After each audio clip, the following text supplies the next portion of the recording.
திரும்பவும் அதே பயணம், திரும்பவும் அதே வேலை, திரும்பவும் அதே பழைய வீடு. இப்படியே ரொட்டீனா இருக்கு. நமக்கு ஒரு சந்தோஷமான வாழ்க்கை வேணும்.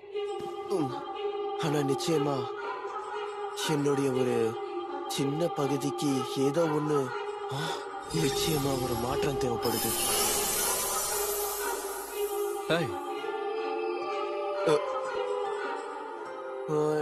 நீங்க யாரு? சோலார் சிஸ்டத்தையே மேனேஜ் பண்றது நான் தான். ஒரு ஏலியனா? அதை விட கடவுள்னு சொன்னா இன்னும் நெருக்கமாவே இருக்கும்னு நினைக்கிறேன். என்ன ஒரு ஸ்பேஸ் மேனேஜரா நினைச்சுக்கோ. ஓ அப்படியா? அது ரொம்ப கம்மியா தெரியுது. அப்படின்னா இங்க இந்த மேடியஸ்னு கிரகம் இருக்கு. காரணம் இல்லாம இது ஃபெயில் ஆயிடுச்சு. நம்ம என்ன பண்ணலாம்? நாகரிகங்கள் கொஞ்சம் கொஞ்சமா செத்துக்கிட்டு இருக்கு. அதனாலதான் நான் நேரடியா உதவி செய்யலான்னு வந்தேன். நாம இந்த உலகத்துக்கு வேணும்னா ஒரு சொட்டு தண்ணியை கொடுப்போம்.